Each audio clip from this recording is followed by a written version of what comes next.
Hello everyone, welcome to JKB YouTube channel. Here today we learn about basic of verb. We learn that what is verb? Verb क्या होती है?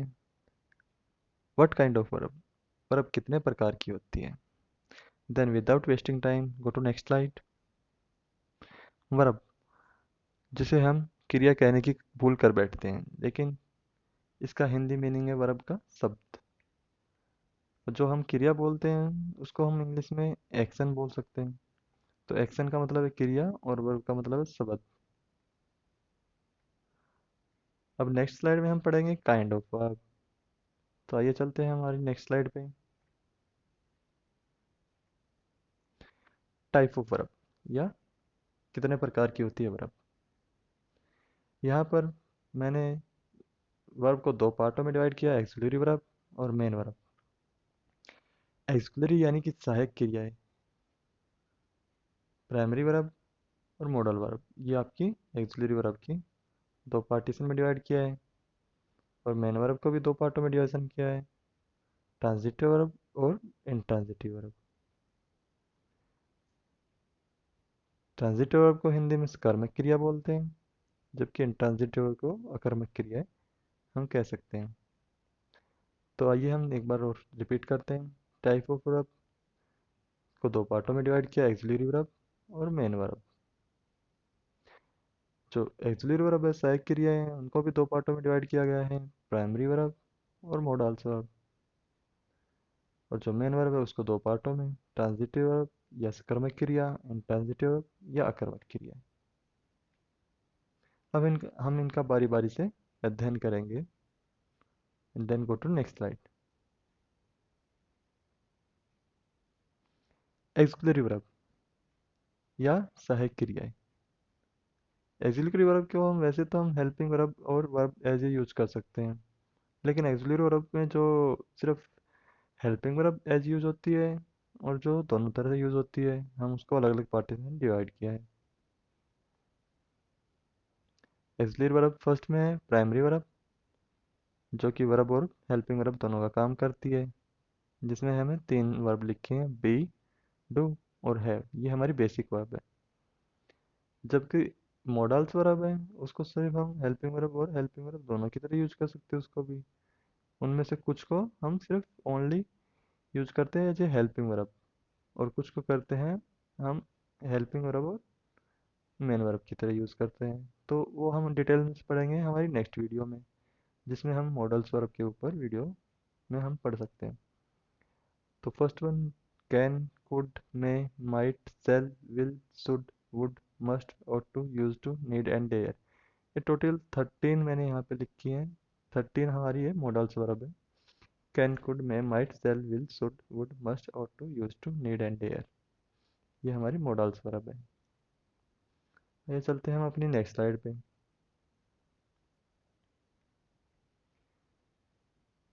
Primary verb या मुख्य क्रिया को हम वर्ब और हेल्पिंग वर्ब की तरह यूज कर सकते हैं। जैसे कि मैंने यहाँ पे तीन लिखी हैं, बी, डू और हैव। तो बी की फर्स्ट फॉर्म है is, am are. Second form was were. Third form been और आईएनजी फॉर्म बीइंग। तो is, am are, was were, been और बीइंग, ये हमारी बी वर्ब की फॉर्म है। ये हमारी बी वर्ब की फॉर्म है।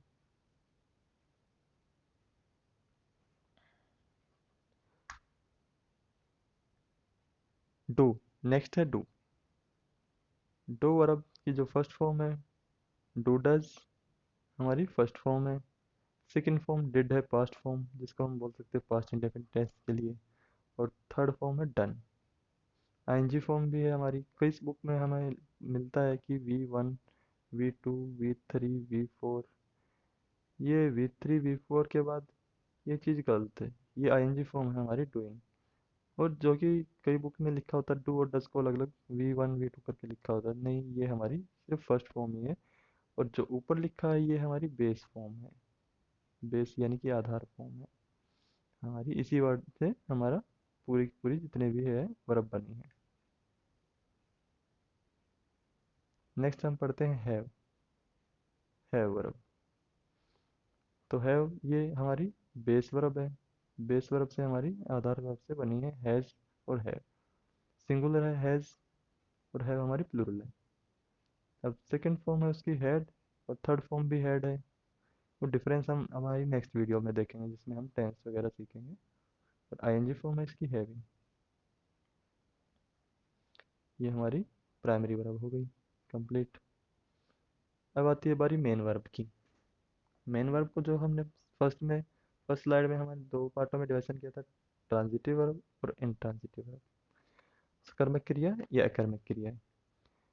सकर्मक क्रिया वो होती है जिसको हमें ऑब्जेक्ट की ज़रूरत पड़ती है, और अकर्मक क्रिया जिसमें हमें ऑब्जेक्ट की ज़रूरत नहीं पड़ती है, intransitive verb do not have object.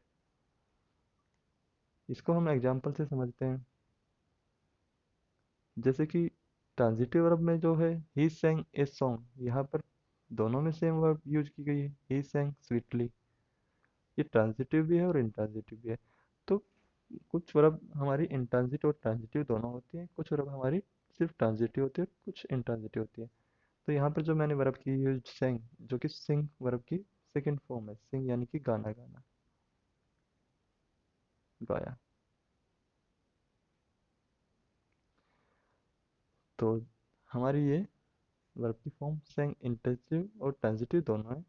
इसका हम कैसे पता करेंगे वो हम नेक्स्ट स्लाइड में हम पता करेंगे। ऑब्जेक्ट जैसे कि व्हाट और home, order of manner how, ये हम नेक्स्ट स्लाइड में पढ़ते हैं।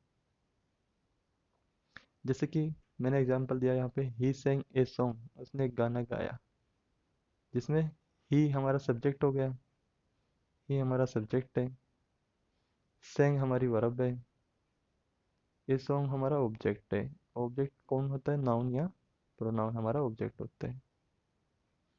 तो इसमें हम जैसे क्वेश्चन अराइज कर सकते हैं, ही sang व्हाट, उसने क्या करा, गाना गाया। तो व्हाट से अगर हमारा ऑप्शन मिल रहा है तो हम ऑब्जेक्ट कह सकते हैं उसको। नेक्स्ट है हमारा example, how he sang how sweetly, उसने कैसे गाया, मीठा गाया उसने। तो हमारे यहाँ पे ऑब्जेक्ट की जरूरत पड़ती है। अगर हम देखें तो यहाँ तक हमारा सेंटेंस कंप्लीट नहीं होता। अगर कहें तो हम ही sang, उसने गाया, कैसे गाया या क्या गाया, अगर हम क्वेश्चन अराइज कर रहे हैं तो हमें पता चल जाएगी कि ही sang हाउ, उसने कैसे गाया, स्वीटली। ही sang व्हाट, उसने क्या गाया, गाना गाया। तो यहाँ पे ट्रांजिटिव वर्ब है, इंट्रांजिटिव वर्ब है। ये हम कैसे पता करेंगे, इसमें देखिए, ही sang ए सॉन्ग, उसने गाना गाया। तो ऑब्जेक्ट की ज़रूरत पड़ रही है जहाँ पर, जहाँ पे ऑब्जेक्ट की ज़रूरत पड़ेगी तो ट्रांजिटिव वर्ब हो गई हमारी, और ऑब्जेक्ट की ज़रूरत नहीं है तो इंट्रांजिटिव हमारी वर्ब हो गई।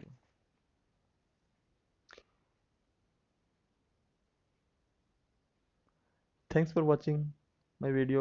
If you like the video, like, share and subscribe. Check your YouTube channel for latest video. Thank you very much.